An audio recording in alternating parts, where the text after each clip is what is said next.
Want to score 99 percentile plus in CAT 2025, but as of now, 100% clueless about how to start preparing for it, how to make a strategy, how to make a study plan, then this session is going to be very useful for you. Welcome to Super Grades. My name is Tapesh Saxena, and in this session, we are going to discuss that what should be your study plan and what should be your strategy in order to secure very good marks in CAT 2025 exam. So this is going to be the agenda. ये होगा हमारा इस session में one by one सारी चीजों के ऊपर हम एक अच्छा खासा एनालिसिस करेंगे, एग्जाम पैटर्न को समझेंगे, सेक्शनल वाइज अंडरस्टैंडिंग डेवलप करेंगे और उसके बाद एक मंथ वाइज स्टडी प्लान को भी डिस्कस करने वाले हैं।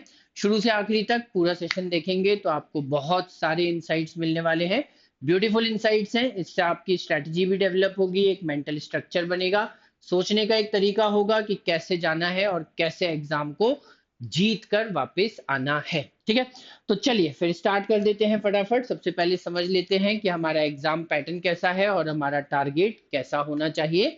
राइट, तो यहाँ नीचे तो लिखे हुए हैं गुड नंबर ऑफ अटेम्प्ट्स, जिसका मीनिंग ये है कि अगर आपने इतने अटेम्प्ट्स कर लिए इस पर्टिकुलर सेक्शन में विद ऑलमोस्ट 95% या 90% एक्यूरेसी, चलो ठीक है 90% एक्यूरेसी भी होगी तो आपका 99 परसेंटाइल से ज्यादा बन जाएगा। ठीक है, थोड़ा सा समझने की कोशिश करें तो ओवर द इयर्स हमें दिखाई दे रहा है कि कैट के हर पेपर में जो हमारा वीएआरसी सेक्शन होता है उसमें 24 क्वेश्चंस ही होते हैं। राइट, जो क्यूए सेक्शन होता है उसमें 22 क्वेश्चंस ही होते हैं। कैट 2024 तक हमारे पास, कैट 2023 तक जो एलआरडीआई सेक्शन था उसमें भी 20 क्वेश्चंस ही थे, लेकिन कैट 2024 में 22 क्वेश्चंस हो गए। 2 क्वेश्चन पड़े हैं, इससे क्या इफेक्ट पड़ा है वो भी हम डिस्कस करेंगे और किस तरीके से कैट इसमें थोड़ा सा पैटर्न में भी चेंजेस आए हैं वो भी हम डिस्कस करेंगे। राइट, उसके बाद अब अगर हम ये देखते हैं कि ये सारे जो टारगेट्स हैं इनको अचीव करना है तो कैसे होगा, क्या पढ़ना पड़ेगा, कैसे पढ़ना पड़ेगा, कितना टाइम देना पड़ेगा, कहाँ से पढ़ना है, तो सारी चीजें मैं आपको वन बाय वन बताने वाला हूं। ठीक है, सबसे पहले अगर हम वीएआरसी की बात करें, देखो ये बहुत बड़ा टेबल है और इसमें आपको बहुत सारी इंफॉर्मेशन मिल रही है। यहाँ से आप एग्जाम के इवोल्यूशन को समझ सकते हो और अपनी प्रिपरेशन को कैसे प्लान करना है ये बात समझ में आएगी। 2017, 18 और 2019 में कैट का जो एग्जाम है वो दो दो स्लॉट में हुआ था। उसके बाद हर साल ये 3 स्लॉट में कंडक्ट करवाया जा रहा है। हर स्लॉट में हमको पहले जब 2017, 18, 19 में जो स्ट्रक्चर था वो डिफरेंट था, तो उस समय हमें हर स्लॉट में 24 क्वेश्चंस रीडिंग कॉम्प्रिहेंशन के दिखाई देते थे। उसके बाद समरी बेस्ड क्वेश्चंस दिखाई देते थे हर स्लॉट में 3-3-3, फिर पैरा जंबल होता था। फिर एक टाइप के क्वेश्चंस होते हैं जिसमें 5 sentences are given to you, 4 of them are contextually connected with each other, which will like they can together make a paragraph, but one of them is out of context either और like somehow it is not a fit in the paragraph, so उसको हम odd sentence कह सकते हैं, तो वो आपको pick करना होता है। like quite a difficult task, अच्छा खासा बढ़िया अंडरस्टैंडिंग वाले लोग ही कर पाते हैं, तो आपको रीडिंग पे तो डेफिनेटली फोकस करना पड़ेगा।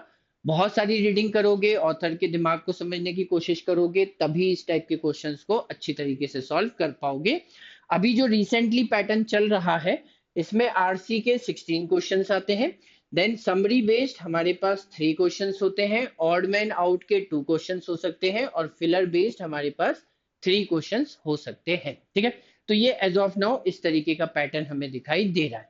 उसके बाद फिर अगर हम समझने की कोशिश करते हैं तो हमारे पास एलआरडीआई है, logical reasoning and data interpretation. Logical reasoning and data interpretation में हम मेनली ब्रॉडली तो 2 तरीके का क्लासिफिकेशन कर सकते हैं कि डेटा इंटरप्रिटेशन का मतलब है कैलकुलेशन बेस्ड डेटा इंटरप्रिटेशन, जिसमें आपके सारे आंसर्स जो हैं वो basic mathematical calculations like percentage, ratio, proportion, average, इन सारी चीजों को यूज करके आपके आंसर्स आ जाएंगे। एक bar diagram, line chart, pie diagram या टेबल आपको गिवन हो सकता है, कुछ वैल्यूज हो सकता है शायद मिसिंग हो तो वो आपको थोड़े बहुत लॉजिकली आइडेंटिफाई करने होंगे, but it will be 70-80% based on calculations only. और उस तरीके के डेटा इंटरप्रिटेशन सेट्स को हम थोड़ा सा इजी सेट भी कह सकते हैं, जो कि अभी हमें कैट 2024 के एग्जाम्स में भी देखने को मिले थे। ठीक, लेकिन उसके अलावा फिर हमारे पास लॉजिक बेस्ड डीआई होता है। ठीक है। एलआर का मतलब है लॉजिकल रीजनिंग, तो logic based reasoning based data interpretation होता है जिसमें कुछ नए तरीके की अप्रोच लेके चलना पड़ता है। आपको उसी समय जो सेट मिला होता है उसके इंफॉर्मेशन को रीड करने के बाद ये सोचना है, थोड़ा सा मेडिटेशन लगेगा, थोड़ी सी थिंकिंग लगेगी कि इस सेट में हमारी अप्रोच कैसी होनी चाहिए। कुछ बेसिक लेवल के कैलकुलेशंस भी हो सकते हैं, but it will be 70-80% based on like थोड़ा सा लॉजिक के ऊपर, रीजनिंग के ऊपर होगा। तो वहां पे चीजें जो होंगी वो थोड़ी सी चैलेंजिंग हो जाएंगी। कैसे प्रिपेयर करना है उसको हम समझने वाले हैं। एंड यस, ये सबसे बड़ी बात है कि एलआरडीआई सेक्शन में कोई फिक्स पैटर्न नहीं दिखाई देता है। ऐसा नहीं दिखाई देता है कि हमारे पास एक ही टाइप के जो क्वेश्चंस हैं या एक पर्टिकुलर एरिया से क्वेश्चंस आ रहे हैं कि games and tournaments he bar bar repeat हो रहा है, या इलेक्शन वाले क्वेश्चंस बार बार आ रहे हैं, या एवरेज वाले। ऐसा कुछ भी स्ट्रक्चर नहीं है। कैट यहाँ पर आपको हर साल बहुत अच्छे से सरप्राइज करता है। राइट, ये सेक्शन ऐसा है जिसमें लाइक आप हमेशा सोच के जा सकते हो कि कुछ भी प्रिडिक्टेबल नहीं है, जो भी आएगा वहीं पर डील करना पड़ेगा। ठीक, उसके बाद फिर अगर हम देखते हैं तो हमारे पास नेक्स्ट सेक्शन आता है जो कि क्वाइट प्रिडिक्टेबल सेक्शन जिसको हम बोल सकते हैं। ये होता है क्यूए, क्वांटिटेटिव एप्टीट्यूड, मतलब मैथ्स। मैथ्स में अगर आप देखोगे तो 2017 के जो दो स्लॉट थे, दोनों स्लॉट मिला के, यहाँ पे मैंने दोनों स्लॉट मिला के नंबर ऑफ क्वेश्चंस लिखे हुए हैं। तो दोनों स्लॉट मिलाकर हमें नंबर्स में से 2 क्वेश्चंस, अरिथमेटिक में से 26, अलजेब्रा में से 25, और geometry mensuration trigonometry, geometry mensuration trigonometry GMT के हमें 11 क्वेश्चंस दिख रहे थे, और मॉडर्न मैथ्स के हमें 4 क्वेश्चंस दिख रहे थे। ठीक है, और इसी तरीके से इस पूरे टेबल को आप रीड कर सकते हो। अभी जो रिसेंटली जो पैटर्न हमें देखने को मिल रहा है उसमें नंबर्स के 3 स्लॉट्स में कुल मिलाकर 6 क्वेश्चंस हैं, विच मींस कि हम नंबर्स के 2-3 क्वेश्चन से ज्यादा एक्सपेक्ट नहीं करेंगे एग्जाम में। सिमिलरली अरिथमेटिक के all 3 slots taken together 25 questions are there. तो 8, 9, 10 क्वेश्चंस तक अरिथमेटिक के हो सकते हैं। मेरे ख्याल से मिनिमम 7 होंगे, मैक्सिमम 10 तक जा सकता है आपके स्लॉट में अरिथमेटिक के क्वेश्चंस का नंबर, जो कि एक बहुत हाई नंबर है, बिकॉज ऑब्वियसली टोटल 22 क्वेश्चन ही तो है, उसमें से अगर 7 क्वेश्चन भी अरिथमेटिक के हैं तो 1/3 पार्ट अरिथमेटिक हो जाएगा। एंड सिमिलरली एल्जेब्रा भी almost 1/3 part of the paper. ये दोनों मिलाकर आपके 24 में से आराम से 15-16 क्वेश्चन इन्हीं दोनों टॉपिक के होने वाले हैं। Then 2-3 question of geometry, mensuration and trigonometry, 1 or 2 questions may be there from modern maths. Right, तो ये हम थोड़ा सा ट्रेंड को समझ सकते हैं, थोड़ा इस तरीके से प्रिडिक्शन कर सकते हैं। बट ऑब्वियसली थोड़ा सा 10% अपने आप को ये भी मेंटली प्रिपेयर करके चलो कि पेपर में कुछ सरप्राइजेस भी हो सकते हैं, विच मीन्स कि छोड़ना कुछ नहीं है, पढ़ना तो सभी कुछ है, लेकिन जो चीजें इंपॉर्टेंट है उनको शायद हम पहले प्रिपेयर करेंगे, पहले उनको प्रायोरिटी पे रखेंगे, उसके बाद फिर हम बाकी की चीजें प्रिपेयर कर सकते हैं। तो क्या होना चाहिए हमारा स्टेप नंबर 1। ठीक, अब आप इसे मंथ नंबर 1 भी बोल सकते हो, या कोई कुछ कुछ लोगों के लिए ये केवल 2 वीक की बात हो सकती है इफ यू आर फास्टर। कुछ अगर मेरे ख्याल से जिनका स्टडी के साथ थोड़ा बहुत कनेक्शन टूट गया है, आप जॉब कर रहे हैं, 2-3 साल से आपने पढ़ाई नहीं की है, then you want to prepare for CAT, तो इन दैट केस शायद आपको यहाँ पर 1 मंथ तक का टाइम लग सकता है। तो हमारा स्टेप नंबर 1 जो है वो क्या होना चाहिए। तो सबसे पहले मैथ्स में हमें 100% कंफर्टेबल होना है अरिथमेटिक वाले पार्ट में। अरिथमेटिक वाले पार्ट का मतलब ये होता है कि हमें रेशियो प्रोपोर्शन अच्छे से प्रिपेयर करना है, हमें एवरेज अच्छे से प्रिपेयर करना है, हमें परसेंटेज अच्छे से प्रिपेयर करना है। उसके बाद इन तीनों को मिलाकर ही हमारा SICI का कॉन्सेप्ट बन जाता है। SICI के अलावा इन्हीं से हमारा प्रॉफिट लॉस डिस्काउंट बन जाता है। एवरेज के कॉन्सेप्ट को थोड़ा सा आगे लेके जाओ तो मिक्सचर और एलिगेशन के क्वेश्चन सॉल्व कर सकते हो, और फिर इन सबको अच्छे से प्रैक्टिस करने के बाद जब आगे बढ़ोगे तो फिर टाइम एंड वर्क बहुत इजीली समझ में आ जाएगा। टाइम, स्पीड, डिस्टेंस, राइट, जिसमें रेसेस के क्वेश्चंस होंगे, बोट स्ट्रीम भी होगा, ट्रेन भी होगा, तो वो सारी चीजें भी अच्छे से समझ में आ जाएंगी। राइट, तो ये पूरा आपका अरिथमेटिक वाला पार्ट रहेगा। And I am very sure कि यही हमारा स्टेप 1 होना चाहिए मैथ्स में। सबसे पहले हम इसी की प्रिपरेशन करें एवरी डे। मेरे ख्याल से 1 hour to 2 hour सफिशिएंट होगा अगर आप डेली टाइम दे पा रहे हो, और अगर आप वर्किंग हो, अगर आप जॉब कर रहे हो, तो फिर आप वीकेंड्स पे 3-3 आवर्स दे सकते हो। मतलब कुल मिलाकर एक वीक में हमें 5 to 6 hours मैथ्स में जरूर देना है। उसके बाद इंग्लिश में अगर हम देखते हैं तो इंग्लिश में सबसे ज्यादा इम्पॉर्टेंट चीज जो है वो है लैंग्वेज में फीलिंग डेवलप करना. You definitely want to develop a feeling in language so that you can understand the thoughts of the author, the point of view, the reason why he wrote something like a piece of writing. तो definitely वहां पर अगर हम author के emotions को, author की feeling को समझना चाहते हैं तो रीडिंग से वो फीलिंग डेवलप हो जाएगी. ठीक, समझने की कोशिश करते रहेंगे लगातार. एंड ऑब्वियसली जब हम रीडिंग करेंगे तो बहुत सारे वर्ड्स ऐसे आएंगे हमारे पास जो कि हमें नहीं अब पता है, या जो कि हमारे लिए नए हैं, चैलेंजिंग है, राइट. या किसी एक वर्ड का हमें कोई एक मीनिंग पता था लेकिन वो मीनिंग तो यहाँ फिट नहीं हो रहा है, तो may be another meaning is also possible. तो इस तरीके से अपनी वोकैबुलरी में अपन एनहांस करते जाएंगे, सारी चीजें नोट डाउन करते जाएंगे, राइट. तो रीडिंग और वोकैबुलरी इसके ऊपर आपको फोकस करना है स्टेप 1 में.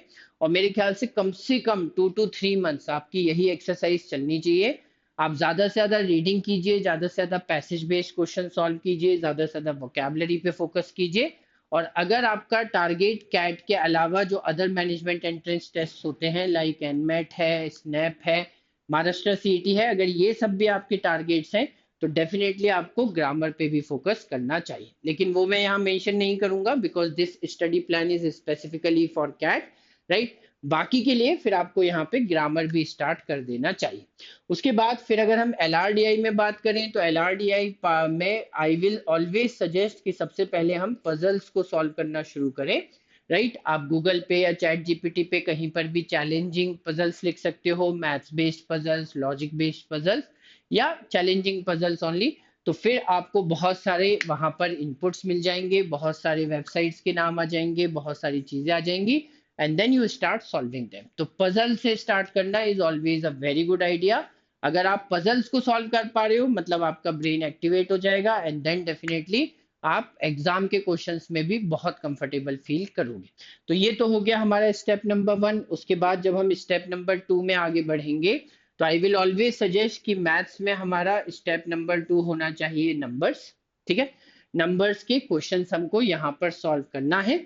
नंबर्स में भी then there are many several subtopics, right. बहुत सारे सब टॉपिक्स होते हैं लाइक नंबर्स का सबसे पहले तो क्लासिफिकेशन ही हो गया, उसी के ऊपर क्वेश्चंस आ जाते हैं एग्जाम में. Even number, odd number, perfect number, prime number, composite number, right, amicable numbers, तो ये सारी चीजें आ जाती हैं एग्जाम में. उसके बाद अगर देखोगे rational irrational number, how can I forget that. तो क्लासिफिकेशन बहुत इंपॉर्टेंट होता है. क्लासिफिकेशन मतलब हर टाइप के नंबर्स की प्रॉपर्टीज को समझना, उसके बेसिक कैलकुलेशन स्ट्रक्चर को समझना, वो सब क्लासिफिकेशन का पार्ट होता है. उसके बाद फिर नंबर्स में डिविजिबिलिटी के कॉन्सेप्ट्स के ऊपर क्वेश्चंस आते हैं, रिमाइंडर के कॉन्सेप्ट्स के ऊपर क्वेश्चन आते हैं. Then we also have the questions asked from the concepts of HCF and LCM. HCF LCM के बाद फिर हमारे पास फैक्टर्स एंड मल्टीपल्स के कॉन्सेप्ट्स होते हैं. फैक्टर्स मल्टीपल्स के अलावा फिर हम यहाँ per unit digit concepts cover करेंगे. ठीक है, यूनिट डिजिट्स के बाद फिर हम लास्ट 2 डिजिट, लास्ट 3 डिजिट के कॉन्सेप्ट्स भी कवर कर सकते हैं. ठीक है, फिर हमारे पास जो डिफरेंट डिफरेंट बेस सिस्टम्स होते हैं, बाइनरी होता है, ऑक्टल होता है, हेक्साडेसिमल होता है, वो सारे बेस सिस्टम हमें समझ लेना चाहिए. तो नंबर भी अपने आप में काफी बड़ा टॉपिक होता है. यहाँ पर हमें सेकंड स्टेप में नंबर्स को फिनिश करना चाहिए. अब आपके दिमाग में एक सवाल आएगा कि सर नंबर्स का उतना वेटेज तो है नहीं, फिर आप सेकंड स्टेप में क्यों बोल रहे हैं. क्योंकि नंबर्स को कवर किए बिना एलजेब्रा में आगे बढ़ना बहुत मुश्किल हो जाएगा. आप जब नंबर्स को अच्छे से कर लेंगे उसके बाद फिर एलजेब्रा में आपके जो इंस्टिंक्ट्स हैं वो अच्छे डेवलप होंगे. आपने अरिथमेटिक कर लिया, नंबर्स कर लिया, दोनों मिलाकर आपको एलजेब्रा में काफी फायदा दिखाई देगा, राइट. तो it is a part of step by step learning. Otherwise weightage के हिसाब से इसका बहुत ज्यादा यहाँ पे कोई सेंस बनता नहीं है.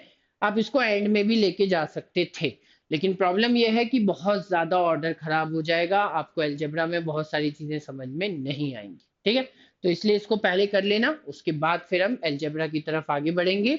वीआरसी में स्टेप नंबर 2 में भी आपका रीडिंग चलता रहेगा. ठीक है, वोकैबुलरी चलती रहेगी. यहाँ पर आपको बहुत ज्यादा चेंजेस नहीं करने हैं, बस वैरायटी पर जाने की कोशिश कीजिए. पॉलिटिक्स, इकोनॉमी, सोशोलॉजी, राइट, जितनी भी वैरायटी आप सोच सकते हैं सारी वैरायटी कवर करने की कोशिश कीजिए. अगर आपको साइंस से डर लगता है, साइंस बेस्ड पैसेजेस पढ़ लिए. हिस्ट्री बेस्ड पैसेजेस पढ़ लिए, साइकोलॉजी है, फिलोसफी है, तो बहुत सारे एरियाज हैं, राइट। वहां पर आपको जाके अलग अलग तरीके की रीडिंग करनी चाहिए। उसके बाद अगर हम देखें रीजनिंग में अब क्या करना है, पजल्स तो हमने सॉल्व कर लिया, तो हमारा अरिथमेटिक भी हो चुका है। तो अरिथमेटिक हो चुका है तो उसके बाद हम कैलकुलेशन बेस्ड डीआई के जो सेट्स हैं वो सॉल्व करना शुरू कर देंगे। कैलकुलेशन बेस्ड डीआई मतलब प्योर कैलकुलेशन बेस्ड, जिसमें bar diagram, line diagram, pie chart या टेबल वगैरह हो सकता है, वैल्यूज गिवन है, सिर्फ percentage change, percentage increase decrease, growth rate, decline rate, ये सब पता करने हैं। तो ऐसे सेट हम यहाँ पर सॉल्व करना शुरू कर सकते हैं। इसकी हमें अच्छे से प्रैक्टिस कर लेनी चाहिए। उसके बाद फिर अगर हम स्टेप नंबर 3 देखते हैं, तो स्टेप नंबर 3 में मैथ्स में आ जाएगा हमारा पूरा का पूरा एलजेब्रा। एलजेब्रा में हम स्टार्ट कर सकते हैं पॉलिनोमियल से, फिर पॉलिनोमियल के जो प्रॉपर्टीज होते हैं, बेसिक फैक्टर थ्योरम और आपका ये रिमाइंडर थ्योरम, वो देख सकते हैं। फिर जीरोस कैसे फाइंड आउट करते हैं, then simple equation, linear equation, quadratic equation, function, maximum minima, minimum values, maximum values, और yes how can I forget that thing, progression, series and progression, AP GP HP, right. उसके अलावा फिर आपका यहाँ पर AP GP HP के साथ एएमजीएम HM भी आ जाएगा। तो बहुत सारी चीजें हैं अलजेब्रा में, पूरा फंक्शन और ग्राफ भी आ जाता है। ठीक है, तो फंक्शन और ग्राफ को भी पूरा समझना है, it is a very vast topic, अच्छे से इसको कवर कर लेंगे। उसके बाद इंग्लिश में यहाँ पर आप आगे बढ़ सकते हो, और तीसरे स्टेप में फिर आई विल सजेस्ट कि आप जो समरी बेस्ड क्वेश्चंस होते हैं उनको सॉल्व करने की कोशिश कीजिए, पैरा जंबल्स के जो क्वेश्चंस होते हैं उनको सॉल्व करने की कोशिश कीजिए, ऑड सेंटेंस आउट वाले जो क्वेश्चंस होते हैं उसको सॉल्व करने की कोशिश कीजिए। यहाँ से आपकी सिंगल सिंगल क्वेश्चंस में, जो सिंगल सिंगल क्वेश्चंस आते हैं कैट में, वहां वहां पर आपको अपने आप को डेवलप करने की कोशिश करनी चाहिए, राइट। इसमें अभी एक लेटेस्ट फिलर टाइप क्वेश्चंस आ रहे हैं, जिसमें आपको एक पूरा पैराग्राफ गिवन होता है और उसमें जगह जगह जगह जगह फिल करने के लिए स्पेसेस होते हैं, ब्लैंक्स होते हैं, राइट। उन पर्टिकुलर ब्लैंक्स में से किसी एक ब्लैंक में एक गिवन सेंटेंस होता है, वो फिट हो रहा होता है, किसी एक ब्लैंक में ही फिट हो रहा होता है, आपको वो ब्लैंक आइडेंटिफाई करना होता है जिसमें वो सेंटेंस फिल हो जाएगा। ठीक है, तो again contextual understanding, summary, right, जो आपका ऑथर का पॉइंट ऑफ व्यू है, प्रीमाइस है, वो सब समझ में आना चाहिए, तभी इस टाइप के क्वेश्चन सॉल्व हो पाते हैं। तो वो सब आप यहाँ पर लगाना शुरू कर सकते हैं, that will be your step number 3। Reading और वोकैबुलरी की सफिशिएंट प्रैक्टिस होने के बाद ही ये सारी चीजें होनी चाहिए। उसके बाद एलआरडीआई में आगे बढ़ेंगे, तो यहाँ से फिर आप लॉजिक बेस्ड डीआई को टच करना शुरू कर सकते हैं। लॉजिक बेस्ड डीआई में भी फिर कई तरीके के फॉर्मेट्स होते हैं, राइट। कोई भी अच्छा मटेरियल, कोई भी अच्छी बुक, या लेट से आप सुपर ग्रेड्स का ही अगर आरएसएम यूज कर रहे हैं, रैंकर्स स्टडी मटेरियल, तो उसमें वहां पर आपको topic by topic logic based data interpretation दिखाई देने लगेगा। ठीक, तो वो आप यहाँ से शुरू कर सकते हैं। उसके बाद जब हम मैथ्स में आगे बढ़ेंगे, तो अलजेब्रा के बाद फिर हमारा नेक्स्ट टॉपिक आना चाहिए जीएमटी। यहाँ पर इंग्लिश में आप ऑलमोस्ट हर चीज को टच कर चुके हैं, तो यहाँ पर आपकी प्रैक्टिस ही चलती रहनी चाहिए। सिमिलरली रीजनिंग में भी यहाँ पर आपकी प्रैक्टिस ही चलती रहेगी। आप कैलकुलेशन बेस्ड डीआई और लॉजिक बेस्ड डीआई दोनों को पढ़ चुके हैं, अब आप बस लगातार प्रैक्टिस करते रहिए। एलआरडीआई का यहाँ से गोल्डन रूल स्टार्ट हो जाएगा, 2 सेट्स पर डे। आपको डेली के डेली 2 सेट जरूर सॉल्व करते जाना है, और अगर 2-3 महीने तक डेली डेली 2-2 सेट सॉल्व करते रहोगे, तो फिर कोई आपको नहीं रोक सकता कैट में 99 प्लस परसेंटाइल एलआरडीआई में बनाने से।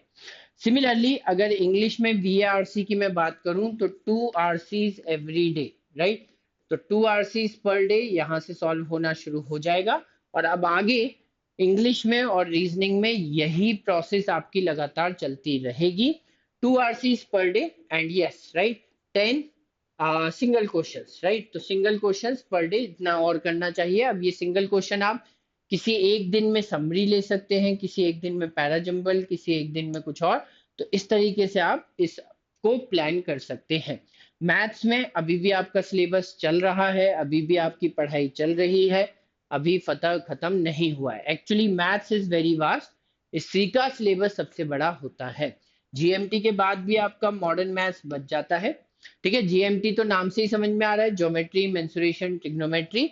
तो ज्योमेट्री, मेंसुरेशन, ट्रिग्नोमेट्री, जो भी हम क्लास 10th के लेवल तक पढ़ते हैं वो सब पढ़ना है।